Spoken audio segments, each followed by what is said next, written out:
Welcome to the HR Data Labs podcast, now part of the Redefining podcast network. Join us as we explore the vital role of compensation, strategy, data, and people analytics in navigating today's complex business world. With the resources of Redefining, we're bringing you deeper insights and actionable ideas from top HR experts. Now, here are your hosts, David Turetsky and Dwight Brown. Hello and welcome to the HR Data Labs podcast. I'm your host, David Turetsky, alongside my best friend, partner in crime, partner at salary.com, Dwight Brown. Dwight Brown, how are you? David Turetsky. Pretty good today. How are you doing? I'm sick, but otherwise, I'm okay. You're always sick. Just kind of a sick. Good just Lord, kind of a sick kind of guy. No, what am I, Tiny Tim? I'm totally not always sick. Good gravy, man. Good gravy. But you know why I'm great today? No. Why are you great today? Today, we're going to be talking fashion with Natalie Tincher. Natalie, how are you? I'm so good. How are you? I'm good. By the way, for those of you who can't see this, and you can't, Natalie looks pristine. And Dwight looks great too. And I look like a schlub. And for those of you who don't know Yiddish, yes, I am. No, yeah. I'm not going to say you're in sick clothes. Yeah, I'm in sick clothes. That's allowable. Yeah. But in the jams. I'm not in jams. I'm in a sweatshirt. Well, that's jams to some people. You're right, that is. But not to me. Natalie, why don't you tell us a little bit about yourself? My name is Natalie Tincher. I am New York based, originally from Logansport, Indiana, a small town, but I've been in, we got range of poor Knicks, so let's not talk about the Knicks. I am the founder of a company called BU Style, and we do personal styling for individuals, work with corporations on dress code alignment, education within the workforce. I was a former global stylist for a major news network, and now I'm here. I've been doing this for 15 years. And we're not going to ask you the news network, but I will tell you that is quite interesting. You worked for GE as well in the past, didn't you? I did not work for GE in the past. Where did I see that? I don't know. I've had some clients that worked for GE. Events assistant. Oh. Backstage.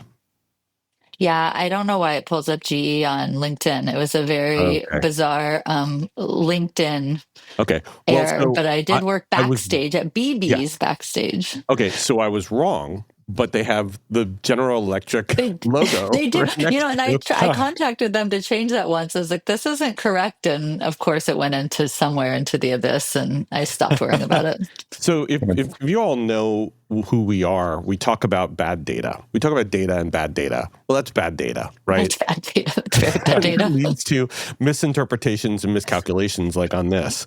So everybody's on the podcast going, well, great job, Turetsky. You already tanked this episode. This was not your fault. This was not your fault.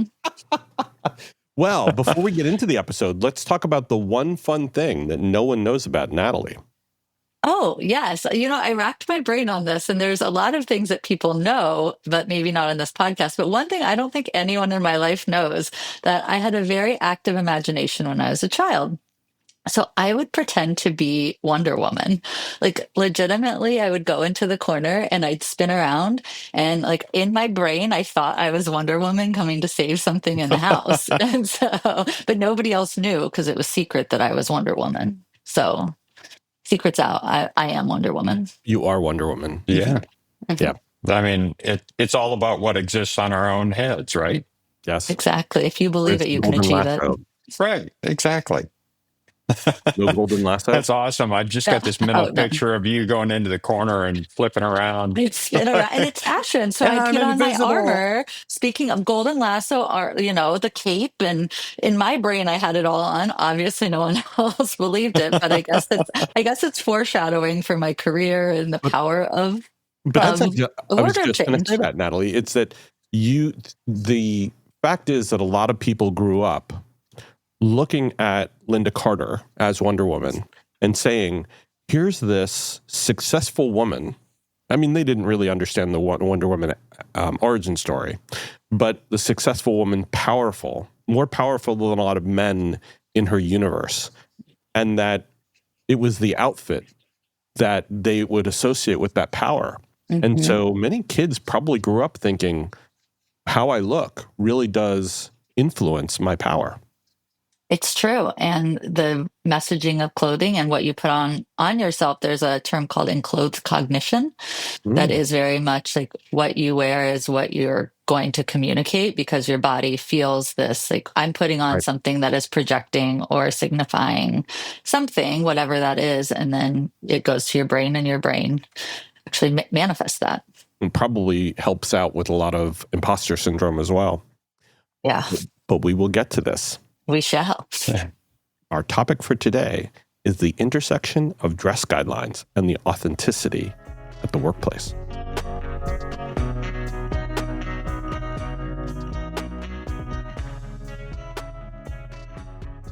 So, Natalie, our first question is, what role does personal style play in employee confidence and connection? Hey, this is William Tincup, and you should know about the You Should Know podcast. It's a topical, fun podcast with Ryan, myself, and a guest, or guests, plural sometimes, and we tackle the most timely topics of the day. Give it a look, give it a listen, and subscribe. Thanks.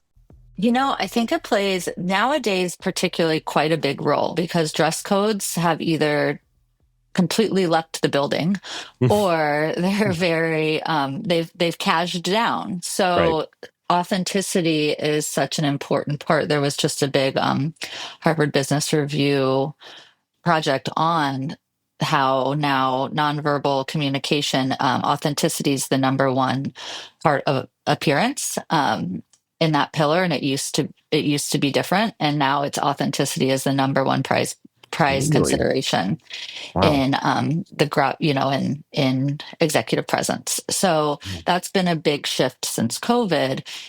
But now it's that intersection of how do I stay authentic, but also respecting the settings that I'm in. And there's some difficulty that I'm experiencing or hearing from corporations and my personal clients that are saying, we don't have a dress code now. I don't know what to wear. Like, how authentic? What does authenticity mean? And I try to educate on it's a few things. It's your setting, it's what your day is comprised of, it's who you're going to be around, and it's what you want to communicate. And so it's not all just, well, authentically, I like to wear sweats, so I should be able to do what I want. But right. I would say the younger employees don't necessarily know that. And sometimes they are, there's a thought that they are just trying to be rebellious and skirt the rules, but they also they were at home during COVID. They were working from in their pajamas, so they don't understand what authenticity meets appropriateness looks like. Well, I grew up working in New York City. And when you walk down the street in New York City, you have every different facet of not just socioeconomic climate. You have every different job. And you also have every different style of dress. You have someone who's walking around in a tuxedo. And you don't know whether that's someone who's going to a formal, who's going to, they're a maitre d', or they're absolutely a CEO. And in the same way, that person in sweats could be the CEO of one of the most successful companies in the world. So it's very strange when you get these mixed signals in this cultural melting pot that is New York. And going on the subway as well. You have people with briefcases with, Spanx and, a sweatshirt on. And then you have other people who are, with a backpack that is an investment banker going to a meeting. Yeah. Yeah. It's all over the place here. And, I have clients partners at big VCs, and the things we talk about are how do we keep your style brand intact, but also adjust to the settings that you're in. So he may be in a factory, and absolutely, you're not going to be in your suit and tie in a factory in the Midwest, but let's still signify your polished nature. So we do jeans, button down, or not even a polo shirt, maybe a jacket and sneakers. So you're sort of playing both sides of connecting with the space that you're in, staying true to who you are, and also showing that I'm in a position of leadership. You can trust me with your money. I know what I'm doing. And, it's kind of that balance of being receptive, but having authority. Right. And perception comes into that quite a bit. And that creates the difficulty too, because, the way that I outwardly present myself one person's going to view it very differently than another person does, and which makes it very difficult to be able to kind of figure things out. It's true. And your first filter is your appearance. So it Right. truly is the first filter, whether we want to accept it or not and say, oh, I don't see that, or people aren't judging, I don't care. Well, if you don't care, you still have to understand people are That's making right. they're Right. making a judgment call on you based on appearance. And there are certain colors, there's certain clothing cuts, there's certain things that universally are generally going to be received in certain ways versus other things. I think there's another problem today, which is that people are expressing themselves with body art a lot more as well. Mm-hmm. And there have been court cases with cultural body art, whether it's hairstyles or piercings or tattoos, that have really seriously challenged cultural norms about what does it mean, especially in schools, like the Crown laws down in Texas about being able to be safe in school by having your hair culturally appropriate. Mm-hmm. Of course, that didn't go so well. But that's also an area of concern now, because there are many people who are a lot more open to being culturally appropriate rather than just being work appropriate. Mm-hmm. Absolutely. And I think that's a place where companies have to be aware, think about their, DEI initiatives and the language, whether it's coded or not in dress guidelines. And I think also, that is where employee empowerment comes in, and making sure that your senior leadership team is on the same page in terms of what you're communicating to your employees. Like, I had a company come to me and they said, oh, we don't really have a dress code. It's just dress for your day. I thought, okay. But then fast forward in the conversation was, well, we have this employee who has green hair and she's, head of our LGBTQ plus ERG. Right. And how are we going to sit and tell her that she's not going to advance by having green hair and having, and I was like, wow. Which is the problem, though? Which is the problem to them? Is that she's LGBTQ plus, or that she has green hair? And I said, well, it sounds like this is a leadership problem first, because if you're not going to have guardrails and you're not going to communicate those, then you can't hold that against an employee who feels like they're in a place where they've been told they can express who they are. Mm-hmm. I said, there are some things you can do then, educating on to that point of the nonverbal message you have of saying, maybe if you have green hair, but you want to come across more polished and professional, maybe it's how you style it, or maybe it's what you're wearing, then to create balance, to understand that I'm creative, or I'm open, I'm expressive, and also, I have a blazer on and you can take me seriously. Right. And Exactly. so it's more about educating on what clothes could be communicating. And then the employees can be empowered to say, well, I want my workplace brand to be this or that. Well, and that's a good way of doing things, because everything shifts on practically a daily basis relative to clothing and expression. And so kind of bringing you back to that base point of how are you going to look at this? How are you going to communicate it to your employees in a way that you're not constantly changing things around for them? All right. Mm-hmm. Yesterday, green hair was bad. Tomorrow, it's great. That kind of thing.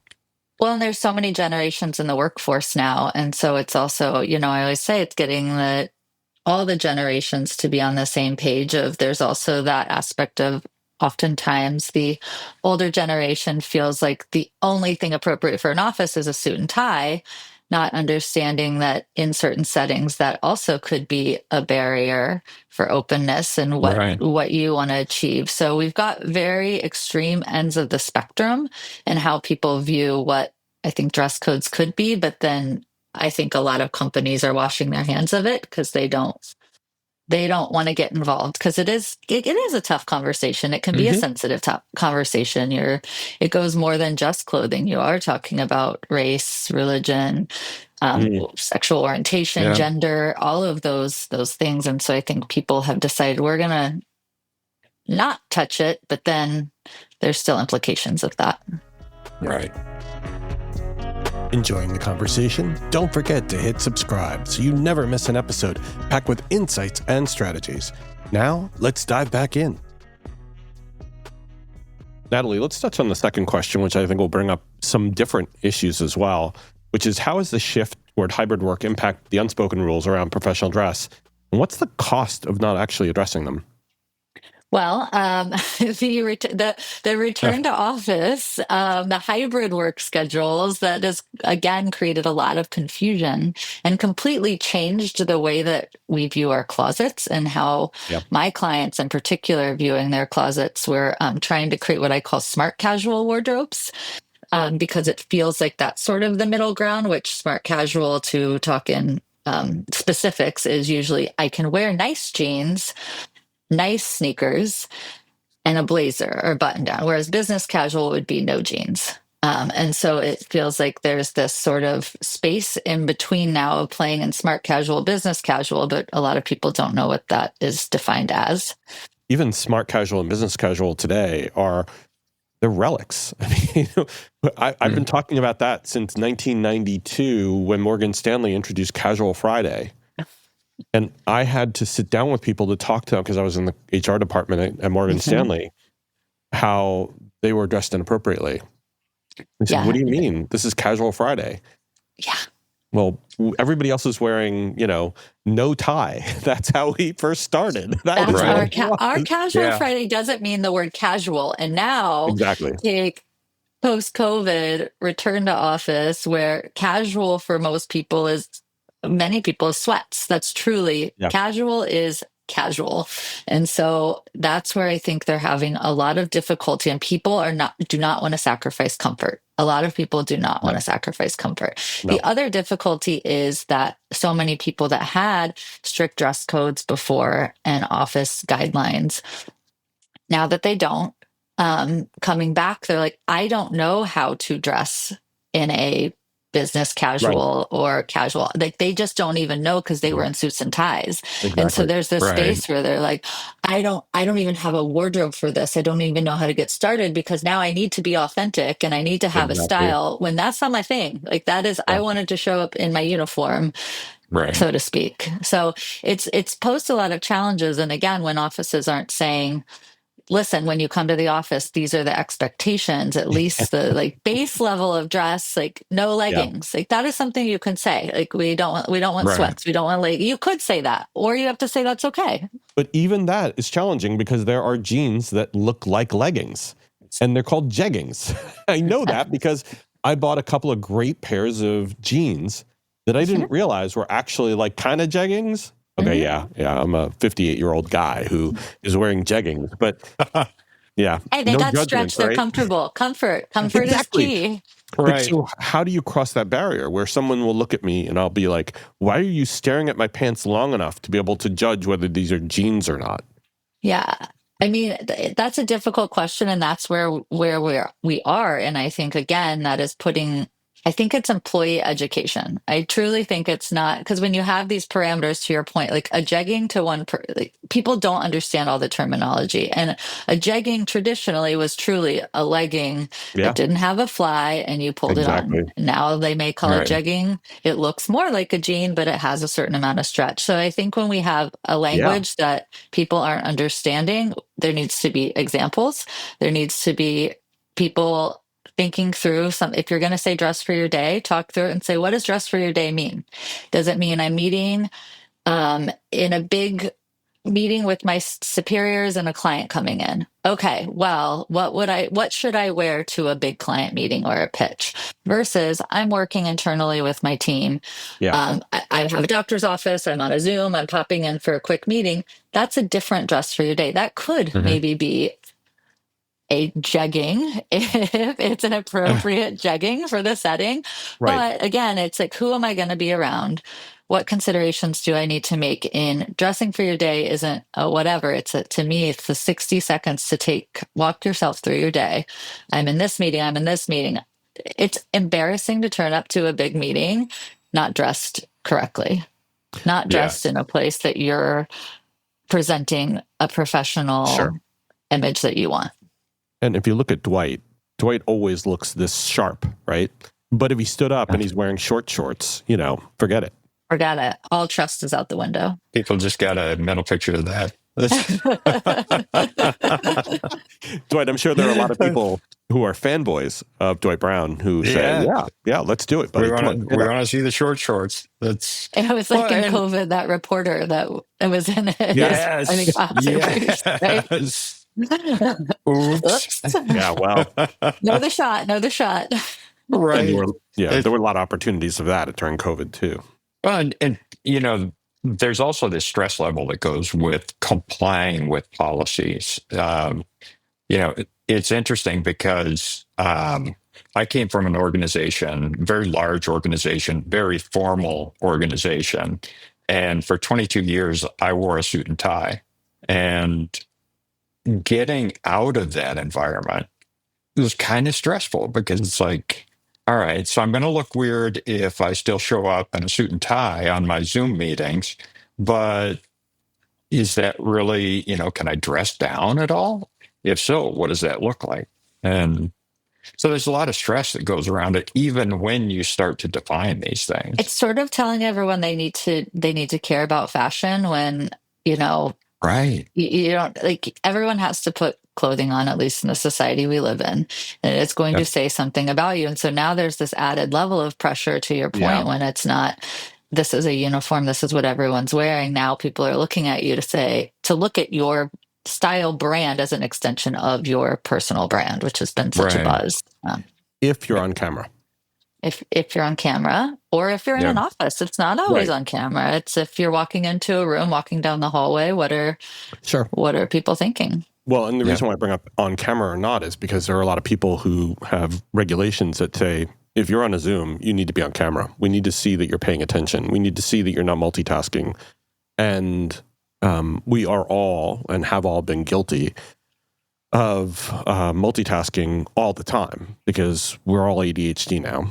And we just can't help ourselves. But what that does about your personal style and brand means is that you're, in some cases I've seen this as I believe that the person is unapproachable or is trying to not necessarily hide something. That sounds a little harsh, but they're not being as forthcoming as others are.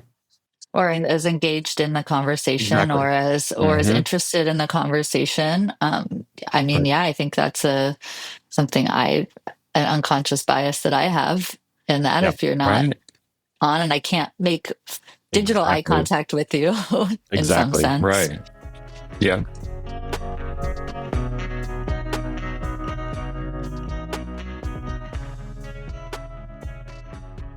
Well, Natalie, I want to get to the last question because I think this is one that I'm really interested in, having two adulter children's. They're 17 plus and one 12-year-old child. And they're all within the world of LGBTQ plus, which is how can HR leaders balance generational expectations and DEI commitments when it comes to dress codes, especially as younger employees challenge traditional norms around professionalism?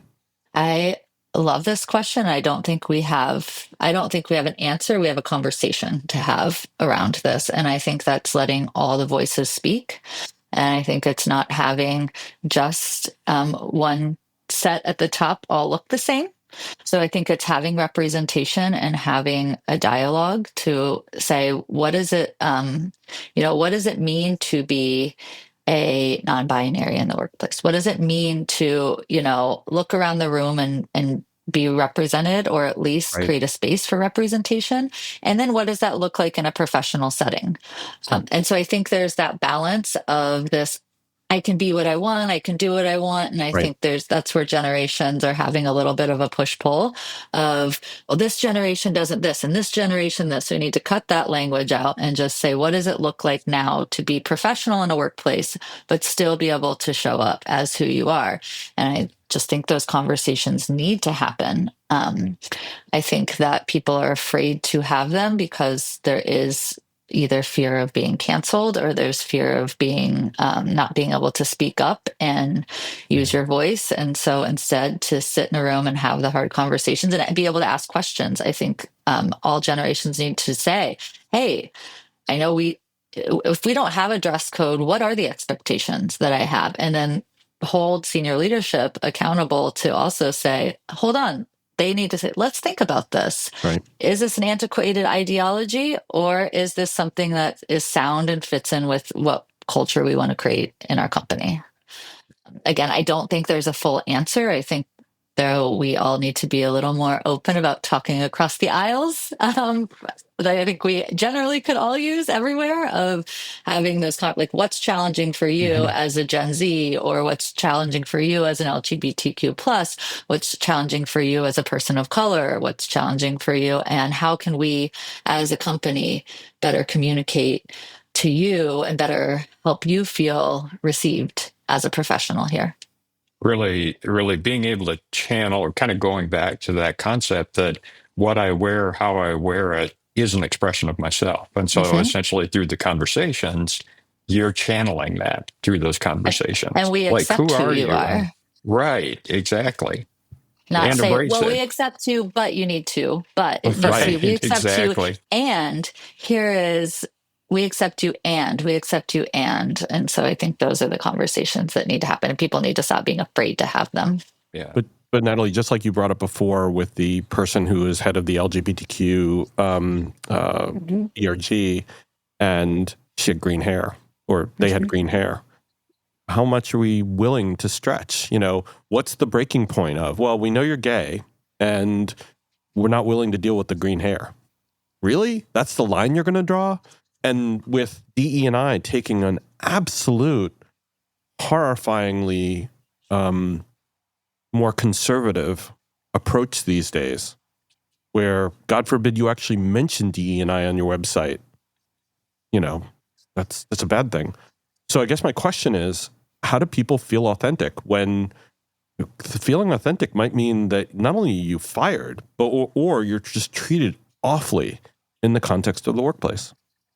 I mean, I think that it's twofold. One is, if you're in a privileged position to be able to select where you want to work, I think that's a filter for a place of employment. I was speaking to a bunch of graduate students once, and somebody said, well, I was in an interview and I was told I needed to relax my hair.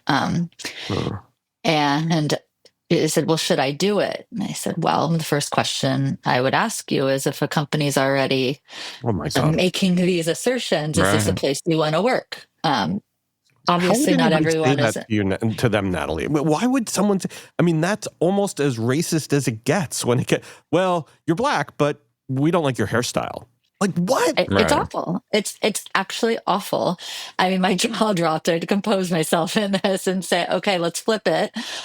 Let's flip this to you. And this is a filter just as much as they're interviewing you. Hopefully, this can be a filter. It's hopefully, like dating, they didn't take that damn job. Yeah. I don't believe they did.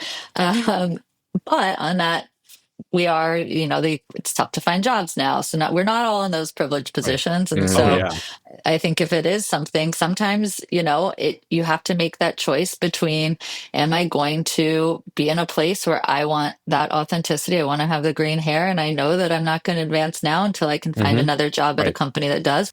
Or you have that choice to say, I'm going to follow what they need me to do right now so I can get to the place that I want to get, so then I can leave and try to have your own, I call me a little subtle rebellion. Like, I have a scarf that looks really nice, florally on the outside, but it has little razor blades on it. And so like, it's my own sense of saying, like, this is my way of feeling my armor, feeling my rebellion. And so I think you have those two choices depending on where you are in your career, how mobile you are, what position you're in, because you may be in a company that was super open, and then things have changed, and obviously our climate's changed, and you may have to stick it out for a little while right now, and those are the choices you have. Right after the interview, I would have gotten a tattoo that says "racism sucks," and then go back, take the job, and then go back across your hey, forehead. How you doing? With "racism sucks," right? There you go. Hey. Exactly. Hey. Hi, guess where I am now? In a much better place, much happier. This tattoo does not apply to them. But I also have a concern because, religious in a religious way. I mean, there are some people who want to wear burqas to work.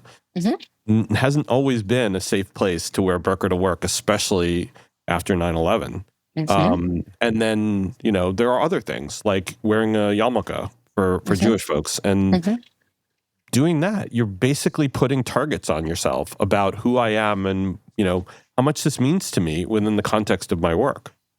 Yeah, I mean, I was, it's obviously different, but I was raised Mormon. I'm no longer practicing, but there's a certain modesty and garment requirement in Mormonism too, that sometimes uniforms don't work with, sometimes expectations don't work with. And again, that's I always think it looks back at your company culture, who you're around, but we don't always have that choice, especially in certain parts of the country where it's not like walking down the street in New York where you can see everything, every religion, everything. And so I think that is where having a supportive HR, having, places that have those ERGs and having that space comes in. But that's not, I always say it's who you are. And if it's what you believe in and it's really important to you, as much as possible, try to find your space that will support that. And, it's hard to sometimes be the target, and it's really brave and really courageous to be who you are and represent what's really important to you when it's not what the rest of the room looks like. I've definitely been in a room where I've been the only person doing one thing, so it doesn't necessarily bother me. It's, it doesn't me either. And I always think, well, I'm doing this, I'm walking, so somebody else maybe doesn't have to deal with this. Yeah. The power of an individual can really shift things. And so that's where I think bravery is important. And it's the only way we're going to affect change. Beautifully said.